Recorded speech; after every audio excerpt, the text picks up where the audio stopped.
Hello ಎಲ್ಲಿಗೂ ನಮಸ್ಕಾರ. ಇವತ್ತು ಬೇಗ ಎದ್ದು ಎಲ್ಲ ಕೆಲಸನೂ ಮುಗಿಸ್ಕೊಂಡಿದ್ದಾಯಿತು. ಬಿಕಾಸ್ ನಾನು ಆಚೆ ರೆಡಿಯಾಗಿ ಹೊರಡಬೇಕಾಗಿತ್ತು. ಬ್ಯಾಂಗ್ಳೂರ್ ಟ್ರಾಫಿಕ್ ಬಗ್ಗೆ ನಿಮ್ಗೆ ಎಲ್ರಿಗೂ ಗೊತ್ತೇ ಇದೆಯಲ್ಲ. ಸೊ ಕ್ವಿಕ್ಕಾಗಿ ರೆಡಿ ಆಗೋಣ. ಇಲ್ಲಿ ನಾನು ಫಸ್ಟ್ ಫೇಸಸ್ ಕ್ಯಾಂಡ್ ಅವರ ಮೇಕಪ್ ಫಿಕ್ಸರ್ನ ಅಪ್ಲೈ ಮಾಡ್ಕೊತಾ ಇದ್ದೀನಿ. 12 ಅವರ್ಸ್ ಸ್ಟೇ ಆಗಿರುತ್ತೆ, ಮ್ಯಾಟ್ ಫಿನಿಶ್ ಕೊಡುತ್ತೆ, infused with tea tree extract, instant glow ಕೂಡ ನೀವು ನೋಡ್ಬೋದು.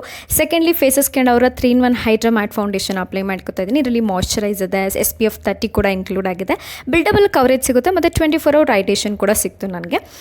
ಐಬ್ರೋಸ್ ಎಲ್ಲ ನೀಟಾಗಿ ಫಿಲ್ ಮಾಡ್ಕೊಂಡಿದ್ದಾಯಿತು. ಲೈಟಾಗಿ ಬ್ಲಷ್ನ ಅಪ್ಲೈ ಮಾಡಿಕೊಂಡೆ, ನಂಗೆ ತುಂಬ ಇಷ್ಟ ಆಗುತ್ತೆ. ಮತ್ತು ಇಡೀ ಮೇಕಪ್ ಚೆನ್ನಾಗಿ ಕೂತ್ಕೊಳ್ಳಿ ಅಂತ ಹೇಳ್ಬಿಟ್ಟು ಮತ್ತೆ ಫಿಕ್ಸರ್ನ ಅಪ್ಲೈ ಮಾಡ್ಕೊತಾ ಇದ್ದೀನಿ. ಓ ಮೈ ಗಾಡ್, ಸಕ್ಕದಾಗಿ ಕಾಣಿಸುತ್ತೆ ಮೇಕಪ್ ಅಂತೂ.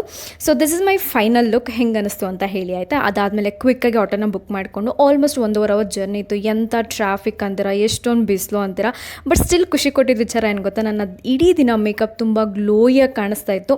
ಆ್ಯಂಡ್ ದೆನ್ ಅದೆಲ್ಲ ಆದಮೇಲೆ 1 ಅವರ್ ಶಾಪಿಂಗ್ ಇತ್ತು, ಅದನ್ನೆಲ್ಲ ಮುಗಿಸ್ಕೊಂಡು ತುಂಬ ದಿನ ಆದಮೇಲೆ ನನ್ನ ಫ್ರೆಂಡ್ಸ್ನೆಲ್ಲ ಮೀಟ್ ಮಾಡಿ ಸಿಕ್ಕಾಬಟ್ಟೆ ಖುಷಿ ಆಯಿತು. ಒಳ್ಳೆ ಕಾಫಿ ಎಲ್ಲ ಕುಡಿದವ್ರ ಜೊತೆ ಮನೆಗೆ ಬರೋಷ್ಟು ಆಲ್ಮೋಸ್ಟ್ 7:30 ಆಗಿತ್ತು. ಮೇಕಪ್ ಚೆಕ್ ಮಾಡಿದೆ, ಒಂಚೂರು ಮೇಕಪ್ ಟಿಶ್ಯೂ ಕಾಣ್ತಾ ಇರಲಿಲ್ಲ. ಸೊ ಈ ಪ್ರಾಡಕ್ಟ್ ನಿಮಗೆ ಬೇಕಿರೋ ಬೇಗ ಚೆಕ್ ಮಾಡಿ ಆ್ಯಂಡ್ ಟ್ಯಾಗ್ ಮಾಡಿರ್ತೀನಿ. ನೈಕಾ, ಪರ್ಪಲ್, ಮಿಂತ್ರಾ, ಫ್ಲಿಪ್ಕಾರ್ಟಲ್ಲಿ ಕೂಡ ಅವೈಲೇಬಲ್ ಇರುತ್ತೆ. ಚೆಕ್ಔಟ್ ಮಾಡಿ. ಓಕೆನಾ.